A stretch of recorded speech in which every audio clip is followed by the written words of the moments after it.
Retrouvez tous nos contenus sur YouTube et sur les différentes plateformes. Et si vous voulez nous soutenir, un petit like nous aide beaucoup.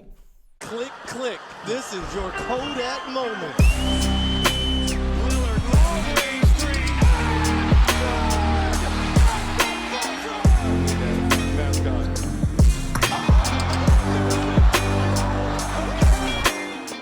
Bonjour à toutes et à tous, vous écoutez Beyond the Hoops, le podcast de QI Basket.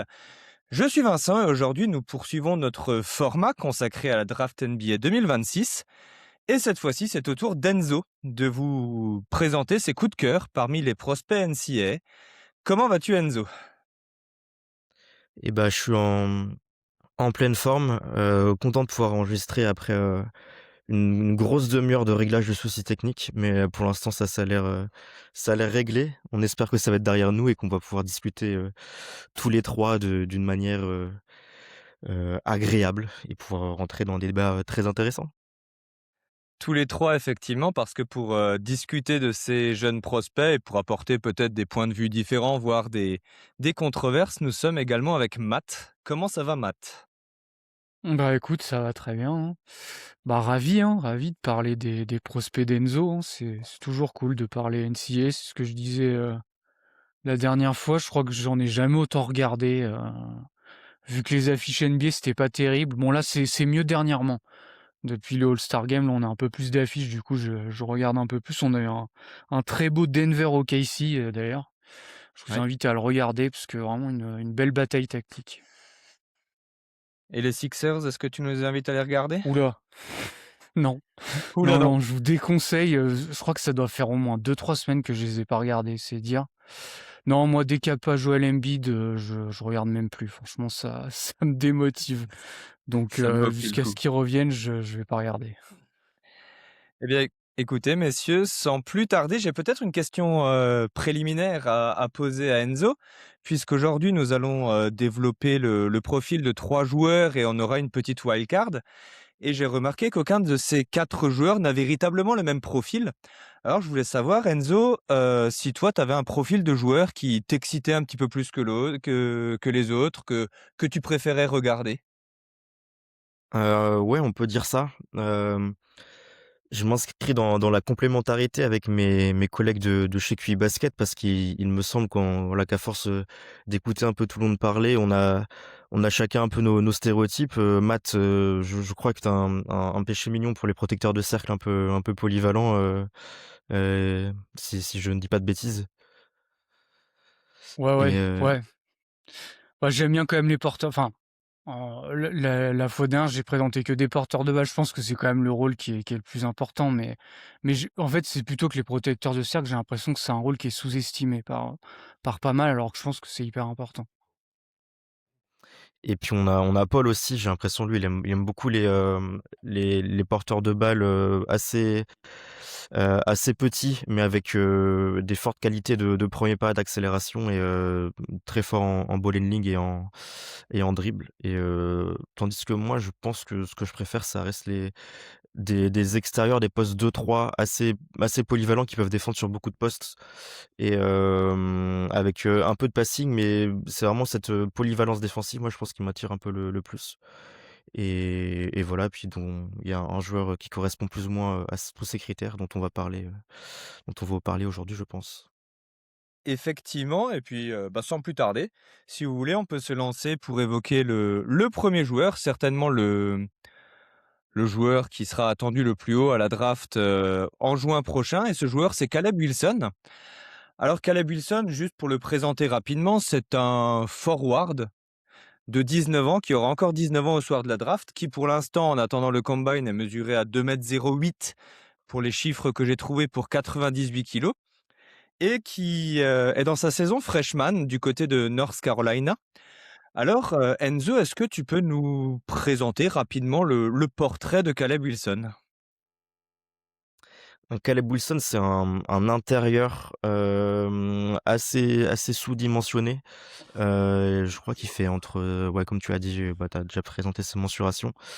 Mais qui joue dans l'équipe de North Carolina avec un deuxième big, à ses côtés qui est Henri Vessar ou Vissar d'ailleurs, hein.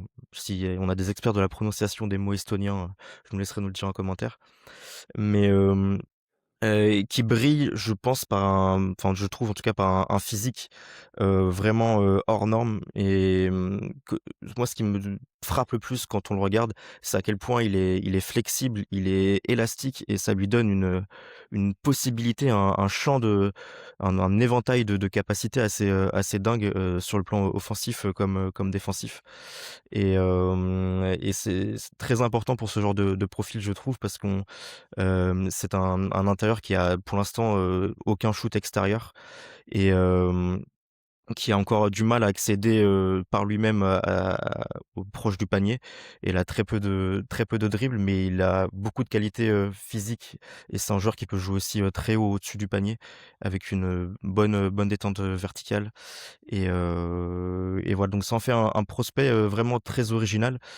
C'est le 1er sur lequel je me suis penché, cette saison et ça me fait, voilà, ça me faisait poser beaucoup de questions parce que c'était c'est un genre de joueur, j'ai l'impression qu'on ne voit pas trop. Je sais pas trop toi ce que tu en as pensé, Matt, mais le profil physique, ça reste, vraiment, très singulier, j'ai trouvé. Oui, ben, en fait, c'est un mec qui a des qualités athlétiques assez folles, hein, moi, j'ai noté en fait, c'est beaucoup de flash, mais des flashs qui peuvent être intéressants. Je crois que c'est un des joueurs qui s'est créé le plus de dunks, mais par lui-même, tu vois? Avec son dribble. Le truc, c'est que alors, je sais qu'il a pas une efficacité en lay-up qui est, je crois que c'est pas bon du tout, mais par contre, bon, il arrive à se créer des dunks, donc ce qui est plutôt cool. Après le truc, c'est que c'est des flashs et c'est toujours le truc, moi, que je me dis: «Est-ce que, tu vois, ce genre de truc sera transposable en NBA?» C'est un peu la grosse question avec lui, parce qu'il y a des flashs en attaque, mais est-ce que tout ça va bien se mettre en place? Parce qu'effectivement, s'il a pas de dunk, le toucher est pas très bon. Donc ça, je trouve, c'est pas hyper positif. Il y a quand même il a un espèce de shoot à mi-distance qui rentre plutôt bien. Donc ça, c'est plutôt encourageant. Par contre, c'est vrai que le 3 points, comme tu as dit, il y a pas. Le lancer franc, je crois, on est en dessous des 70%, ce qui est vraiment pas bon. Donc ça traduit d'un toucher qui est pas terrible. Par contre, c'est vrai que peut-être le truc que je préfère chez lui, c'est le passing. Je trouve qu'il a un passing qui est intéressant. Bah, justement avec Vessar, je pense qu'on en parlera après de ce profil-là, mais, c'est un peu le jeu de North Carolina ils utilisent beaucoup de horn set où en fait c'est 2 joueurs qui sont en tête de raquette et ils jouent un peu des actions comme ça en high-low, donc c'est des passes, extérieur-intérieur. Bon, c'est pas mal de passing statique, hein, c'est pas trop de passing en mouvement, même s'il y a quelques flashs de passing en mouvement, mais il y a des fois, bah, en fait, il va prendre le rebond en défense, courir vite en transition et il va un peu créer du jeu à partir de ça. C'est un peu les flashs que moi je trouve intéressants. Si en NBA ça peut être un espèce de moteur de transition, déjà ça peut être sympa. OK, Enzo, tu nous parlais, si on essaie de récapituler, qu'on prend les choses dans l'ordre, tu nous parlais notamment de sa grande qualité qu'est le physique. Tu mettais notamment en exergue sa flexibilité, son élasticité. Est-ce qu'il y a d'autres qualités physiques de Caleb Wilson qui pourraient être, directement transposables en NBA? Puisque si pour l'instant c'est son atout numéro un, est-ce que cet atout est susceptible d'être, pour reprendre les termes de Matt qui parlait de ça au scoring notamment, est-ce que ce physique est directement transposable au NBA comme ça a pu être le cas pour les frères Thompson par exemple récemment?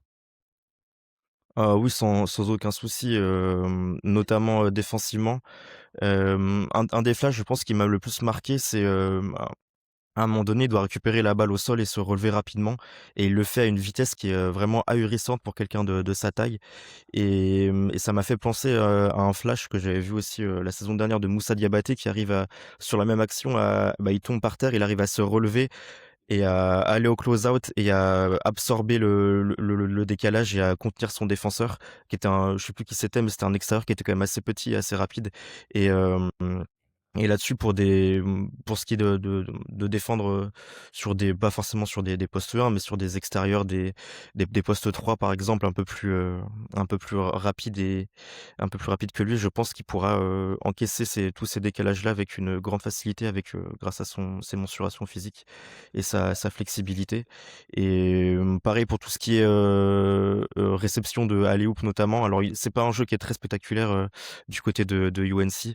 Hem, Comme l'a dit Matt, il y a pas beaucoup de mouvements, c'est pas très moderne, je trouve non plus, mais je pense qu'il a un potentiel, ça dans une équipe avec beaucoup plus d'espace, beaucoup plus de jeux en mouvement et cetera, qui peut être, vraiment très positif, pour lui et son équipe, quand il sera en NBA.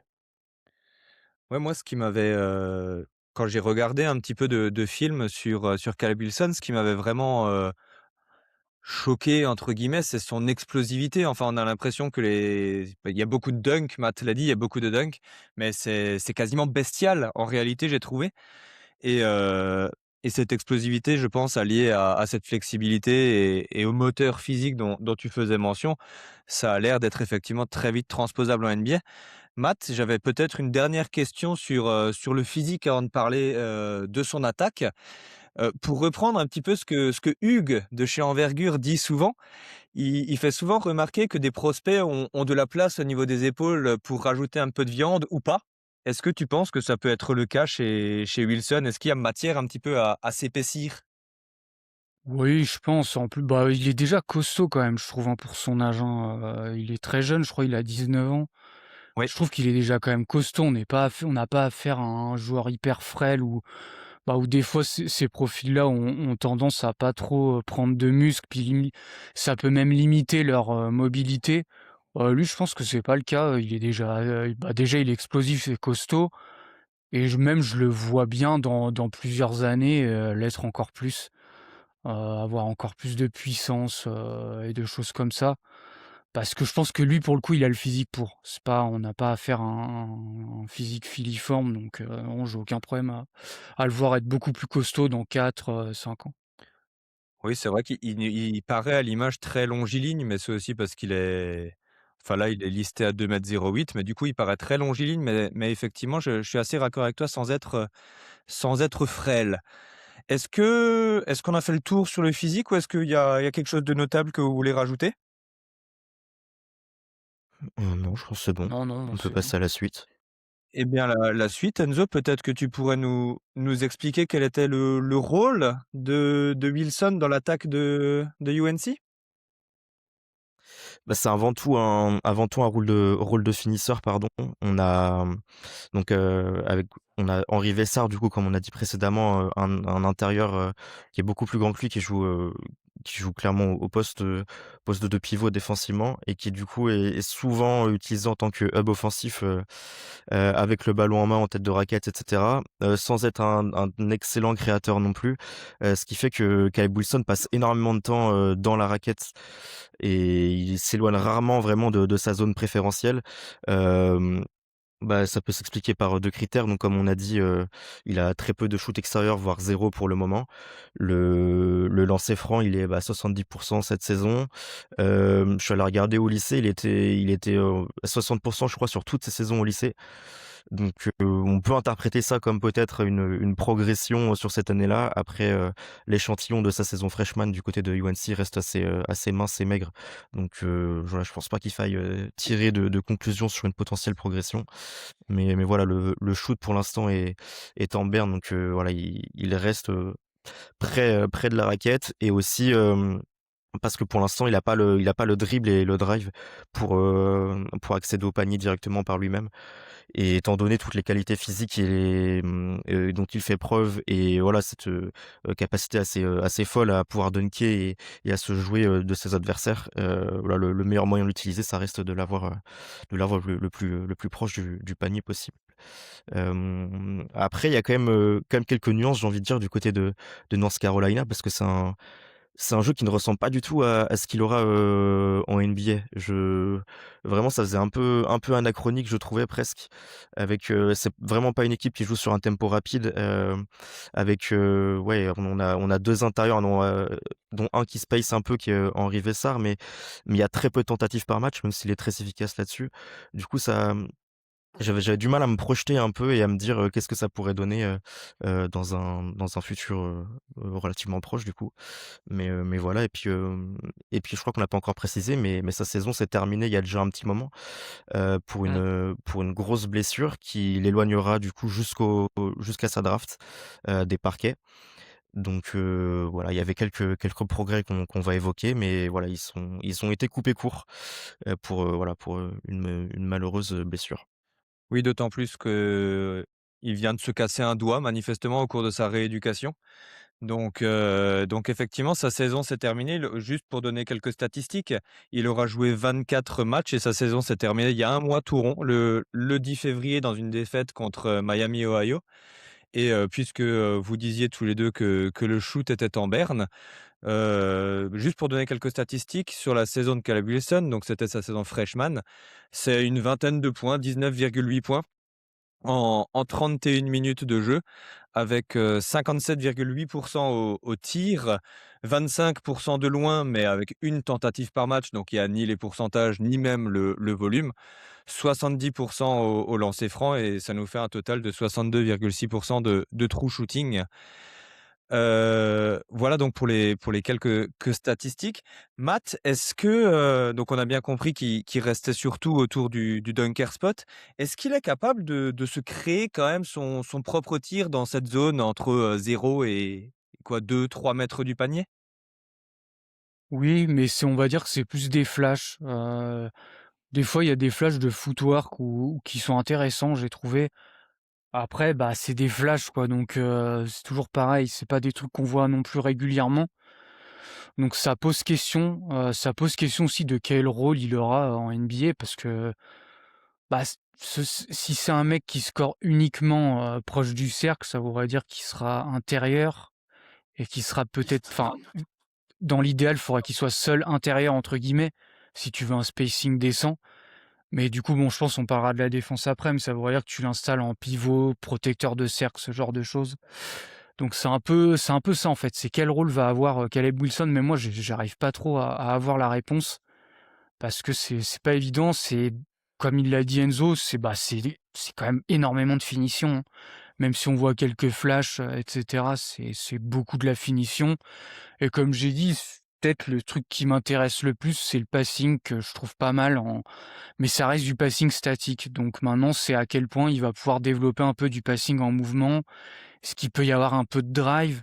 Parce que, on en voit très, très peu et puis le peu qu'on voit, je trouve qu'il est pas très coordonné des fois dans en fait, il a des longs segments et on sent qu'il est pas je crois qu'il a grandi assez vite. Donc tu sens qu'il est je sais pas, il est pas je trouve comme s'il était pas habitué à être aussi grand et des fois je le trouve pas hyper coordonné, c'est assez bizarre donc c'est pas très fluide. Donc ouais, ça pose question de quel sera son rôle comment il sera utilisé, en NBA. Ouais, on aura l'occasion d'en reparler après quand on bouclera cette facette offensive de son jeu. Si on se concentre encore sur les points positifs, Matt, tu disais que offensivement, son gros point fort, c'était quand même la finition. Est-ce qu'il est capable de finir, enfin, quels sont ses schémas préférentiels? Est-ce qu'il est capable de finir des 2 mains, Enzo? Est-ce qu'il a peut-être un petit toucher intermédiaire comme un flotteur ou un runner? Ou est-ce que ça se limite vraiment au dunk un petit peu, j'allais dire bête et méchant, ce serait réducteur, mais est-ce qu'il a un petit peu autre chose que ce dunk, proche du cercle? Il a un bon jeu au poste, je trouve, ça peut se ressentir notamment dans ses stats d'à quel point est-ce qu'il est assisté ou non sur les paniers qu'il marque au cercle. Parce qu'il est à moins de 50, donc ce qui reste quand même, assez faible pour un intérieur. Donc ça peut s'expliquer par 2 critères. Tu le 1er déjà, c'est, il prend pas mal de temps, à prendre position parfois avec le ballon, parce que les adversaires lui laissent et que le jeu de la NCAA lui laisse, mais Mais voilà, pour pouvoir faire 1-2 dribbles et pouvoir se mettre correctement au poste, mais ensuite il arrive à prendre le dessus sur ses adversaires qui sont souvent d'ailleurs, comme lui des intérieurs mais qui ne sont pas des pivots parce que le pivot est généralement sur Henri Vessard et donc voilà, il arrive du coup à prendre le dessus physiquement et techniquement, mais du coup ça reste face à des adolescents de 19-20 ans qui sont, en NCAA et qui jouent plutôt au poste 4 voire pour certains, poste 3 s'il y a qu'un seul pivot en face. Donc le déficit, physique est quand même assez certain et peut poser question par rapport à la transposition NBA et puis il y a aussi le fait que c'est vraiment un excellent rebondeur offensif. Hem je l'ai vu avoir des timings, de rebond vraiment dingues et que j'avais même rarement vu dans mon expérience de suiveur de basket, mais vraiment, on voit une excellente science d'arriver à comprendre, comment est-ce que le ballon peut arriver par moment et arriver du coup à prendre le dessus sur des défenseurs qui peuvent être mieux placés, parfois plus grands et cetera maintenant je le trouve vraiment déjà très excellent dans la capacité à attraper des rebonds offensifs et à les convertir derrière en panier. Parce que là aussi, l'un des points forts de sa flexibilité, c'est, je récupère le rebond offensif, je suis très proche du panier, mais même si le défenseur était là avant moi, il va arriver à redécoller avec un deuxième saut vraiment très rapidement et voilà, ça c'est dû du coup à toutes les qualités physiques, qu'on a déjà énumérées, auparavant et puis voilà. Non, j'allais aller plus loin, mais j'allais dériver de ta question, donc je m'arrête là pour le moment. Et est-ce qu'il est capable d'absorber le contact? Parce que moi, j'ai eu l'impression que oui, mais encore une fois, comme tu le disais bien, il fait souvent face à des postes 4, ça reste encore des adolescents ou des jeunes adultes. Mais Matt, est-ce qu'à ton avis, au niveau supérieur, lorsqu'il sera drafté et très certainement haut, est-ce qu'il sera capable de terminer en absorbant tout aussi bien le contact, qu'aujourd'hui? Bah, moi, ce que j'ai noté déjà, il va beaucoup sur la ligne des lancers francs. Il a un gros free throw rate et même quand tu regardes le film, bah, ça se voit. Donc oui, c'est un joueur qui va au contact, qui peut finir à travers le contact, qui va, comme j'ai dit, au lancer franc. Donc ça, c'est pas un truc enfin, c'est un truc que je vois assez bien se transposer. Après voilà, le truc, c'est que c'est beaucoup de jeux intérieurs, hein, comme on a dit, beaucoup de post-up. Est-ce que ces post-up, il en aura autant en NBA? Je pense pas. C'est un peu souvent le problème, hein, de beaucoup de joueurs en NCAA, bah, qui ont plein de post-up, qui dominent un peu comme ça et en fait, arrivé en NBA, bah, ça joue pas vraiment comme ça, en fait. Enfin, tu peux jouer en post-up, c'est pas ça, mais il faut vraiment que tu sois implacable, en fait. Ouais. Bah, les Joel Embiid, Nikola Jokic, c'est les joueurs comme ça qu'on voit jouer en post-up parce que, bah, ils sont trop forts dans ce type d'action. Lui, voilà, je suis pas déjà en tant que rookie, il aura pas ces possessions-là, hein, généralement, c'est des joueurs qu'on n'utilise pas comme ça. Donc voilà, ça sera, est-ce qu'il aura un peu un drive, en fait? C'est pour ça que je parlais de la transition parce que ça, c'est un truc qui peut peut-être un peu se transposer le fait que les défenses soient pas repliées, que lui, arrive à attraper le rebond et se projette rapidement en avant. Par contre, c'est vrai que sur l'attaque de demi-terrain, c'est un peu là où j'ai mes questions. Est-ce que, ce drive-là va réussir à se transposer? Est-ce qu'il va pouvoir aussi faire tomber autant de fautes? Je suis pas certain. Ouais, tu parlais de transition. J'ai vu en entier qu'un seul match de lui, c'est contre Michigan State et j'ai une image, où il prend un rebond défensif, où il s'arrache d'ailleurs bien pour le prendre, sur la tête du pivot adverse et il remonte la balle avec un handle, un petit peu K1 j'ai l'impression, mais il arrive à garder le contrôle du ballon et il termine par un dunk et j'avais effectivement le sentiment que cette transition, ça pouvait être un de ses points forts, dans le monde des adultes. Voilà pour la finition, messieurs. Si on parle encore peut-être d'une dernière chose qui paraît positive sur son jeu offensif, c'était la passe. Matt, tu l'as déjà évoqué une ou 2 fois. Est-ce qu'il est capable de créer des décalages ou vraiment c'est des passes, très fonctionnelles ou des passes d'opportunité parce qu'il sait lire le jeu ou est-ce qu'il est capable d'un peu créer pour les autres? Enzo, je peux peut-être te lancer là-dessus. Je pense qu'à l'avenir, il en sera capable. Pour l'instant, Pour l'instant, il y a un spacing qui est vraiment pas optimal du côté de UNC, du coup ça facilite pas. Il y a trop peu de jeux en pick and roll, je trouve, pour pouvoir, l'utiliser en short roll notamment. Il est vraiment trop peu utilisé en tant que rollman. Du coup, ça facilite pas du coup pour que, bah, les décalages pardon soient créés, via des pick and roll notamment. Cependant, je le trouve très intelligent sur la gestion de ses prises à 2. Il en a quand même pas mal parce que, bah, c'est une grande menace offensive, au poste comme on a parlé, donc s'il y a une menace, au poste face à un joueur qui est plus petit que lui, on va pas hésiter à le doubler et là, je le trouve vraiment très intelligent et précis sur toutes les passes qu'il peut faire, que ce soit pour, un shooter à une passe ou s'il faut faire la skip pass à l'opposé en étant dos au jeu, il arrive à la faire, en partie parce qu'il arrive très bien à se tourner, à se contorsionner et cetera et je l'ai vu faire ça plusieurs fois. Pareil, s'il faut faire des passes plus proches du panier et des petits, vraiment des passes un peu plus cachées et cetera. Je trouve qu'il les a aussi. Donc, ouais, je serais, très positif sur, son utilisation à l'avenir. Je pense vraiment que ça peut devenir un bon passeur.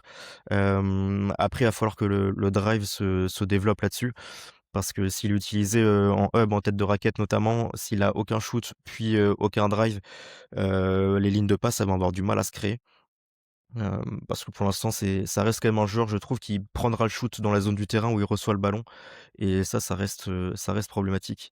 Surtout que, ouais, j'ai pas encore parlé de son drive, mais je rejoins totalement, Matt là-dessus. C'est ouais, le drive, on dirait vraiment un enfant un peu désarticulé dont le corps avance parfois un peu plus vite, même s'il y avait, un peu de progrès, je trouve, par rapport à son début de saison, ça reste encore un de ses défauts. Donc ouais, je resterai, optimiste et je suivrai le développement du passing de Caleb Wilson avec grande attention l'année prochaine. Matt, tu veux peut-être rebondir là-dessus encore pour boucler sur le passing? Juste pour donner la stat, il faisait environ 3 passes décisives, par match cette saison. Ouais, ben, en fait, c'est beaucoup de passing, comme je disais en intro, statique, où en fait, c'est des passings de système où en fait, je pense que c'est un truc qui est travaillé, tu sais, c'est des systèmes un peu scriptés et lui, il arrive bien à lire les options. Option A, ben, le tel joueur doit sortir tel écran, bah, en fait, si elle est pas disponible, l'autre, il va sortir d'un autre écran. Voilà, lui, il arrive à bien lire ce genre de choses, ce qui est positif, mais moi, c'est ce que j'appelle un peu c'est des actions scriptées, donc forcément, c'est plus facile. Il y a aussi, bah, le passing, comme il a dit Enzo, quand il se fait doubler. Après, le seul problème que j'ai, c'est, en fait, en NCAA, il se fait doubler alors qu'il a pas encore commencé son dribble. Et ça, je pense qu'en NBA, il y aura pas droit. Les équipes NBA sont pas si folles que ça, elles vont pas venir te doubler, alors que tu pas un danger en soi. Donc c'est plus en fait, les lectures pendant son dribble, les lectures en mouvement où on n'en voit pas vraiment, j'en ai pas vraiment vu, j'en ai vu qu'en transition. Comme j'ai dit, c'est pour ça que ça là-dessus, je me dis: «Il y a peut-être des choses à aller chercher», où il y a un peu de passing en mouvement, mais sur de la transition.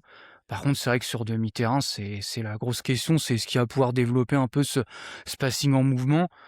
Parce qu'en fait, c'est le truc le plus dur, hein. C'est le truc le plus dur. Généralement, ça se développe soit en fin de carrière, mais il faut quand même avoir certains instincts. Est-ce qu'il les a? Je sais pas. Ce qui est positif, c'est que, le passing quand même, il est précis, il arrive bien à lire quand effectivement les double teams arrivent. Donc voilà, il y a quand même des choses un peu à développer. Puis il est grand aussi, ce qui est quand même un avantage.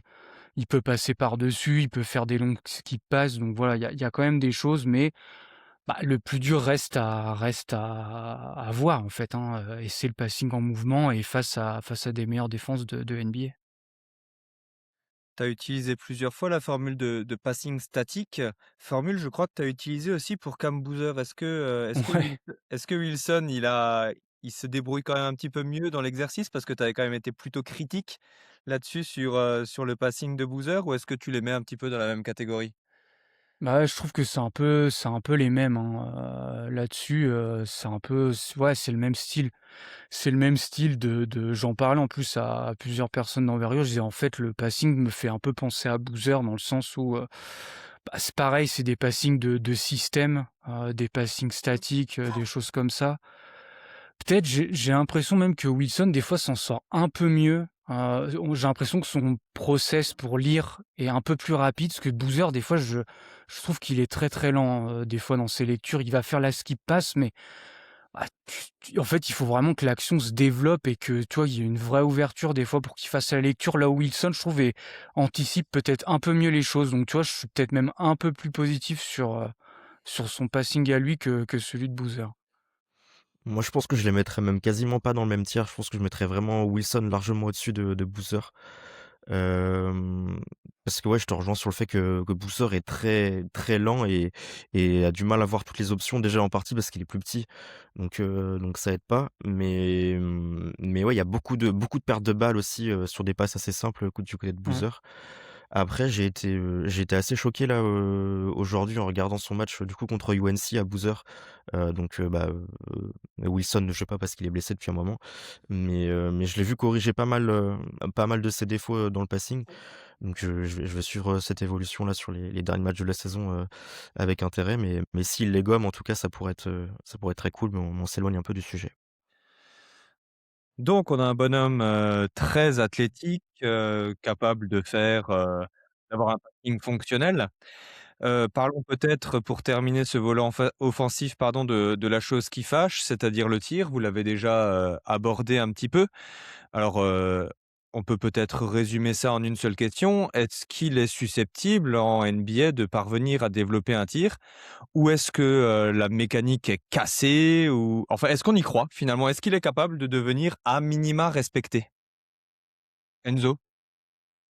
Respecter, moi, j'y crois pas trop. Après, ça reste un jeune homme de 18-20 ans, mais de ce qu'on a, à l'instant T, j'ai du mal à y croire. Parce que les indicateurs ne sont pas très bons. À voir, si sa progression au lancer franc, peut se traduire, à relatif, moyen, long terme. Mais même, la mécanique, pardon, je la trouve loin d'être parfaite avec, déjà une mécanique qui est vraiment très saccadée au lancer franc. J'ai vraiment l'impression qu'il s'applique, énormément pour, ça prouverait quelque chose qui est vraiment pas naturel pour lui. Pareil sur les shoots extérieurs, je trouve vraiment qu'on voit vraiment son bras de shoot qui part un peu sur la fin et qui s'éloigne de la trajectoire qu'il devrait avoir. Donc ouais, je serais pas très optimiste là-dessus. Tu partages le constat, Matt? Oui, ouais, bah, en plus, le coude là qui reste pas dans l'axe, ça me rappelle une image Mmh. où, je sais plus quel match c'était en début de saison, mais il filme Wilson en fait, on l'a, face caméra et on voit en fait vraiment son bras partir. C'est vrai que j'ai dit: «Ouh là, oui, Mmh. il y a quand même quelque chose à corriger là», donc après bon, il y a des staffs NBA quand même qui travaillent bien là-dessus sur les mécaniques. On a vu des fois des joueurs la changer, donc bon, ça peut se corriger. La mécanique, je parle en elle-même, peut se corriger. Après, c'est vrai que quand même l'indicateur lancer franc est pas très bon. C'est un peu ça moi qui me fait être pas très chaud là-dessus. Par contre, ce qui est encourageant, faut le dire, c'est, comme je disais, à un moment, il a un tir à mi-distance, ce qui est pas mal, mais c'est vrai que j'ai l'impression qu'il a plus une mécanique de pull-up pour se mettre en rythme que de catch and shoot. Parce que c'est vraiment, je vais faire un ou 2 dribbles et puis je vais réussir à rentrer cette espèce de pull-up à mi-distance, tu vois? Je regarde les stats sur les longs 2, il est à 44,4, ce qui est pas mal, hein. Est-ce qu'il est Franchement, honorable, quand oui. tu es à plus de 40 sur les longs 2, c'est bien. Donc ouais, s'il arrive à développer déjà un long 2, ce sera déjà peut-être pas mal pour son profil. Le 3, j'y crois pas trop parce que, tu vois, est-ce qu'il aura la range? Ça va être compliqué, hein, je pense, et bon, qu'en plus, quand tu pas le toucher, bon, ça, j'y crois pas trop, mais ouais, le long 2, pourquoi pas travailler dessus, sachant que peut-être la mécanique de pull-up est plus naturelle chez lui que le catch and shoot. OK, bah, écoutez, si vous avez l'impression qu'on a fait le tour sur l'attaque, qu'on peut passer de l'autre côté du terrain, c'est peut-être le moment pour toi, Matt, de déguiser les couteaux. Mais avant toute chose, Enzo, est-ce que tu peux nous parler, pour commencer, peut-être de la défense on-ball de Caleb Wilson? Je vois en lui un potentiel excellent défenseur de switch, en NBA. Donc sur l'homme parce qu'il a tout le matériel, nécessaire, physique, un footwork, voilà, des appuis, très rapides, des mains vraiment, il a pas des bras immensément longs comme pourrait le laisser, présager toutes les qualités, physiques, qu'on fait sur lui. Je crois qu'il a une envergure de 7 pieds pour une taille de 6'9", 6'10", je ne sais plus, donc on n'a pas non plus une envergure de bras qui surpasse largement, sa taille comme on pourrait l'avoir du côté de Brandon Ingram ou Draymond Green, par exemple. Hem Cependant, ouais, sur l'homme, hem, la rapidité de ses hanches, j'en ai pas encore parlé dans toutes les qualités que j'ai dit sur le joueur, mais pour tout ce qui est du coup, bah, absorption du contact et de la vitesse de ses adversaires. La vitesse à laquelle tes hanches tournent, c'est vraiment très important, surtout pour un grand, et qui va avoir besoin d'être vraiment, bah, toujours devant son défenseur, quand on a l'avantage de taille. Là, ouais, c'est pareil, c'est vraiment effrayant. Il peut se tourner vraiment, à une rapidité, quasiment, bah, pour suivre des petits. Après, il a pas forcément la mobilité pour le faire, sur toute une action, mais juste pour freiner, le début d'un drive et cetera, je le trouve vraiment très bon. Après, j'ai pas souvenir de l'avoir vu vraiment énormément face à des gros physiques, à des joueurs beaucoup plus, NBA ready, des intérieurs qui vont chercher, un peu plus, à l'enfoncer avec, la force plutôt qu'avec la rapidité ou la technique. Mais face à des gabarits qui lui sont semblables, je le trouve vraiment très costaud, très solide et hem et voilà, je vais laisser Matt me compléter, là-dessus. Non, moi sur la défense handball, je suis un peu de ton avis. Je pense que c'est sa meilleure arme pour l'instant. Heu, Même défendre des plus petits, j'ai trouvé que ça allait. Tout ce qui est stunt et switch, je pense que c'est là où il est le meilleur. Parce qu'en plus, on voit toute l'envergure et il prend quand même de la place. Donc c'est un peu le truc qui est cool. Donc non, sur la défense on ball, je vais pas rajouter grand-chose parce qu'effectivement, je trouve que c'est peut-être le schéma où je le préfère. Il peut défendre, est-ce qu'on peut le voir défendre, au-delà des postes 3-4 qui correspondent un petit peu à son morphotype? Est-ce qu'il est capable de tenir un petit peu les 2 plus rapides? Enzo a dit qu'on l'a peut-être moins vu sur les gros bigs, mais est-ce qu'il est capable de tenir les plus petits? Ah, c'est un peu la question, en plus, le problème de la NCAA, c'est les porteurs de balles qu'on a, c'est pas les porteurs de balles de NBA, hein, Ouais. donc moi, je pense que non, dans un premier temps, tu vois? S'il y a un switch face à un Donovan Mitchell, des joueurs ultra dynamiques comme ça, Maxey, enfin, tu vois? Des joueurs très rapides, je pense pas, ça risque d'être compliqué. Après, ça va être plus, est-ce qu'il va avoir un peu l'intelligence de forcer, tu vois, de forcer le joueur à aller vers l'intérieur, vers ton intérieur ou vers un autre joueur, tu vois? Le tunneler, ils appellent ça là, les Américains. C'est un peu le forcer à aller vers une aide, ce genre de choses. Je le vois plus faire ça plutôt que de vraiment, bah, faire un vrai switch et le tenir parce que je pense que ça va être compliqué. C'est tellement des joueurs qui sont ultra dynamiques, je pense qu'il aura pas encore la mobilité pour tenir ça. Je te vois Ouais, je hocher suis de la d'accord, tête, ouais. Enzo, ouais, tu es d'accord avec ça? Ouais, je suis d'accord, le changement de calibre et de niveau de joueur risque de lui poser problème au début. Après on lui demande pas non on nous demande pas non plus un joueur de 6'9" de savoir défendre, bah, à long terme sur tout un match, Mmh. un Oui, Donovan évidemment. Mitchell et cetera, donc ce sera pas le problème, mais oui, en effet, il risque d'avoir un changement de calibre, ouais, face à de tels adversaires. Et du coup, comment il se comporte off ball? Enzo, je te lance peut-être dessus et avant de donner la réponse à Mathieu? Bah, c'est un joueur qui a tout le potentiel d'être un excellent, joueur, off ball, pardon. Parce que joueur très rapide avec une excellente détente, d'excellentes mains défensives aussi, on en a pas encore parlé, mais sur les interceptions, je trouve vraiment très bon. Bon là, du coup, je reviens sur le handball, mais il peut vraiment, hem Bah, placer sa main quand il le faut pour, récupérer la balle quand un adversaire drive, sans chercher forcément à aller la récupérer directement, mais ça peut dévier la balle et cetera, ouais, grâce à son intelligence, on ball et cetera. Par contre, tout le potentiel qu'il a, physique et cetera, j'ai du mal à le retranscrire, pardon, dans le cerveau défensif, du joueur, que je trouve, beaucoup plus aléatoire. Et ce qui m'a le plus, choqué directement, ce serait son irrégularité totale dans son rôle de protecteur de cercle secondaire. Quand on a un Vessar qui est par exemple, impliqué sur un pick and roll, on ball et cetera, parce que c'est, Vessar qui va jouer pivot et que lui il est plutôt dans un rôle de roamer, il peut faire la bonne action, mais il va pas forcément la faire 2 fois, il va pas forcément la faire 3 fois et cetera, et je le trouve, très irrégulier donc je sais pas si c'est une question de nonchalance, parce que son physique défensif, je le trouve parfois vraiment nonchalant, son body language et cetera. Il donne vraiment l'impression d'en avoir, rien à cirer totalement. Mais je sais pas si du coup c'est vraiment juste un aspect visuel, si c'est vraiment le cas ou pas. Mais, mais ouais, le fait qu'il a pas l'air non plus d'être toujours très intelligent, de toujours comprendre les déplacements qu'il a à faire, me ferait pencher plutôt bah, ouais, dans un avis, plutôt, négatif, de tout ça. Mais, ouais, je vais laisser Matt me compléter là-dessus. Ouais, moi, c'est un peu le problème que j'ai pour l'instant avec lui, c'est vraiment la défense off ball et comme tu as dit Enzo, moi je l'ai noté quasiment tout de suite dans mes notes, je le trouve, ouais, nonchalant, un peu c'est assez bizarre des fois le comme s'il était pas connecté, défensivement, pas sur ses appuis, prêt à défendre. Il a un peu, bah, les bras ballants, tu sais, comme si, bah, il était pas prêt, pas en position défensive, en fait, ce qui est assez bizarre.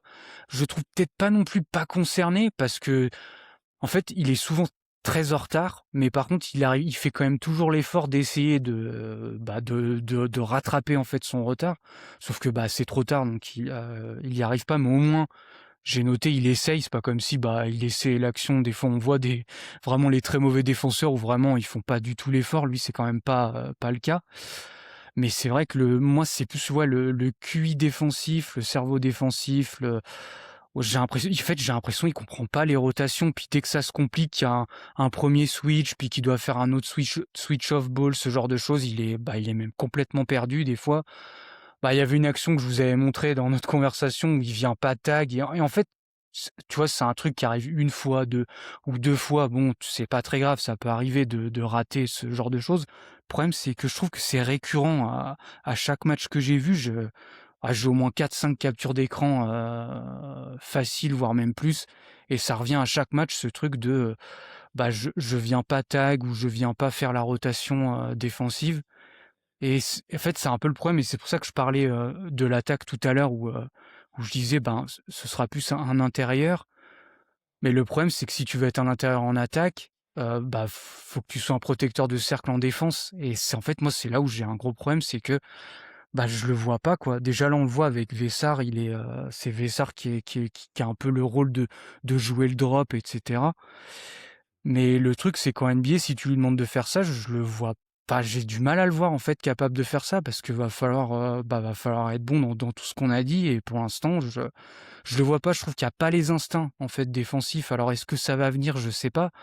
Mais généralement, tu sais, c'est les défenseurs très bons, ils les ont déjà en fait les instincts. Enfin, moi, j'ai quand même souvenir de joueurs, je sais pas, par exemple, bah, Chet Holmgren, tu vois, ce genre de joueur, ou même Aidé Mara, là, qui est un autre pivot de cette draft. Bon, bah, les instincts défensifs, tu les vois, quoi.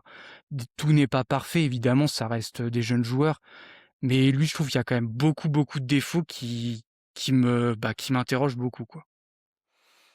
Je trouve ça vraiment frustrant, bah, ouais, ce que tu dis parce qu'il y a vraiment tout pour qu'il puisse exprimer, ces qualités-là, j'ai vraiment l'impression de le voir, vraiment très souvent par match, bah, défendre sur un joueur, corner opposé, côté faible, un joueur on est en NCAA donc c'est pas forcément un shooter, très menaçant. Il est vraiment en position à chaque fois de faire le tag ou même, voilà, de venir protéger le cercle, en rotation et qu'est-ce que c'est frustrant de pas le voir quand on l'a déjà vu faire, des contres, en second rideau ou voire même, en 1er rideau parce que sa détente, reste assez excitante.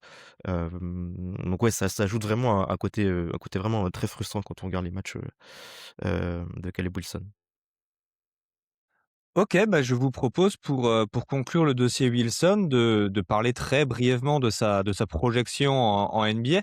Et pour ce faire, je vous propose bis de vous poser quelques questions qui ne nécessitent pas de réponses développées, élaborées, mais juste des fire bullets où vous pouvez répondre en un, deux, trois mots éventuellement. Enzo, si tu devais citer une qualité élite ou une qualité, sa qualité pour la NBA, ce serait? Je dirais l'instinct au rebond offensif. Ouais, la qualité de rentrer dans le jeu des possessions, pardon. J'ai galéré, mais ouais. Oh, bah, Que ce soit l'exercice, playmaking défensif ou ouais, prendre des rebonds offensifs. l'exercice est vraiment pas simple, hein. Matt, à contrario, quelle est sa faiblesse qui pourrait éventuellement le faire sortir d'une rotation ou le faire perdre énormément de temps de jeu? Bah, comme on a dit, hein, la défense off-ball, hein. Parce que pour moi, c'est un peu, c'est un profil très imparfait en attaque, on l'a dit. Pour moi, sa carte d'entrée, en fait, pour moi, je m'attendais à un défenseur qui soit extrêmement bon, parce qu'on parle d'un joueur qui a attendu top 5 dans cette draft. Donc c'est quand même très très haut. Et le fait que la défense soit pour moi pas très bonne au final, m'interroge énormément. Et s'il développe pas ce rôle de protecteur de cercle secondaire à minima, ça va être très compliqué quand même de se faire une place. Ouais, j'avais un petit peu le même sentiment. Enzo, et je te relancerai Matt après sur la même question. On le voit souvent, Caleb Wilson en quatrième dans les big boards ou dans les mock drafts qui commencent à poindre le bout du nez. Est-ce que c'est vraiment le quatrième bonhomme de la course à la draft 2026, Enzo? Là, tu as le droit de dire oui Moi, ou non, sans développer si bah, tu veux. je vais pas être assez pertinent pour parler de projection dans les mock drafts parce que j'ai vraiment pas vu assez de joueurs. Donc je vais laisser Matt qui a regardé, beaucoup plus de prospects que moi. Mais ouais, donc là, comme ça me paraît, un peu flou vu le trop peu de joueurs que j'ai regardé encore. Matt, c'est le quatrième bonhomme de la course? Pour moi, non. Pour Non, toi, pour non. moi, non, il y a trop de défauts. En fait, le problème, c'est, pour moi, tu achètes un profil physique. Il a un physique NBA ready, mais en fait, il faut que tout se mette en place, en fait, pour moi. Et c'est un pari, en fait. Pour moi, ce joueur, c'est un énorme pari. Et enfin, pour moi, faire ce pari-là aussi haut, je le fais pas. Personnellement, je le fais pas parce que déjà, en plus, on est sur une draft qui est quand même ultra profonde et je trouve qu'il y a des profils qui sont beaucoup plus safe que lui. Et comme dit, si encore c'était un pari où tu vois des flashs, que les choses peuvent se mettre en place, pourquoi pas? Là, je trouve il y a quand même du chemin avec Caleb Wilson et surtout comme on a dit, pour moi, c'est surtout la défense, le cerveau défensif qui m'interroge énormément, plus couplé au fait que voilà, offensivement, on a un profil qui est largement imparfait. Mais du coup, voilà, c'est en fait, tu as un profil ultra athlétique, mais c'est à peu près tout, en tout cas dans ce qui est NBA ready. Donc c'est un pari énorme et je trouve que c'est extrêmement risqué de ce pari-là à faire aussi haut. Eh ben justement, tu m'offres une transition toute trouvée puisque ma dernière question, ça concernait justement le pari. Enzo, pour commencer, parmi les équipes de bas de classement, là, les Pacers, les Wizards, les Nets d'un côté, les Kings, le Jazz, les Pels ou les Mavs de l'autre, est-ce que tu vois, enfin, quelle équipe tu verrais faire le pari Caleb Wilson parce qu'elle aurait par exemple un contexte favorable ou... Moi, j'aime bien l'idée de le voir, pourquoi pas au Brooklyn Nets, parce qu'il y a pas de il y a pas d'intérieur, encore très dominant, ni Claxton, pardon. Je pense qu'au bout d'un moment, il va bien finir par partir. Ça fait, j'ai l'impression 3 ans qu'il en est dans les rumeurs, pardon, et qu'il a un profil qui peut intéresser énormément de contenders ou d'équipes de bon niveau. Et Le et syndrome Miles il Turner, aurait la ça, pardon? C'est le syndrome Miles comment? Turner, ça, d'être dans les rumeurs et d'intéresser Ouais. les équipes et de jamais partir? C'est ça, et de partir trop tard surtout. Oui. Enfin trop tard ou non, vu ce qui s'est passé, dans les finales l'année dernière, mais Et ouais, il y a le côté où avec le jeu de Jordi Fernandez qui est un jeu qui est axé quand même sur beaucoup de systèmes et Matt parlait de la qualité de sa qualité de vision de jeu dans des positions statiques, et cetera et dans des positions qui sont préenregistrées dans son cerveau, qu'il connaît, et cetera. Je pense que ça peut devenir, un joueur très intéressant. Voilà. Matt, même question pour toi, Brooklyn aussi? À côté de leurs Ouais, ça peut être 52 extérieurs ou tu vois peut-être un autre contexte? non, non, ça peut être intéressant effectivement, Brooklyn. Il y a aussi Indiana, je me dis pourquoi pas pour le jeu en transition.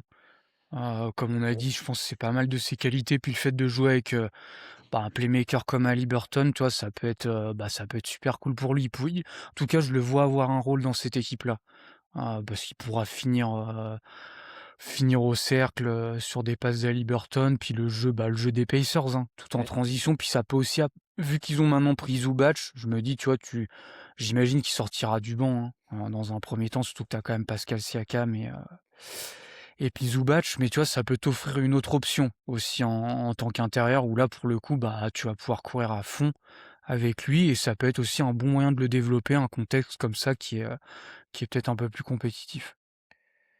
Bon, que ce soit les Pacers ou que ce soit les Nets, je suis pas sûr que ça fasse plaisir aux fans, puisque ça voudrait dire que soit il est pris très, très haut et à la surprise un peu générale, soit ça veut dire que l'une des équipes a dégringolé à la loterie et que dans les 2 cas, ils n'ont pas eu le prospect peut-être espéré.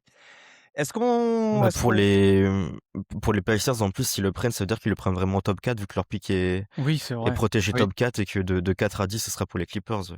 oui, c'est tout à fait, ça m'était complètement sorti de la tête. Est-ce qu'on en a fini avec monsieur Wilson? Oui. Eh Ouais, bien qui est écoutez, complet, ouais. je vous propose de passer alors au second joueur, moins connu, mais Enzo, tu vas nous présenter son profil. C'est, Ebuka Okori, donc un jeune guard de Stanford qui est né en avril 2007 et qui aura donc 19 ans au soir de la draft. Alors il est listé à 6 pieds 2, c'est-à-dire 1,80 m, 1,86 m, 1,88 m pour 83 kilos.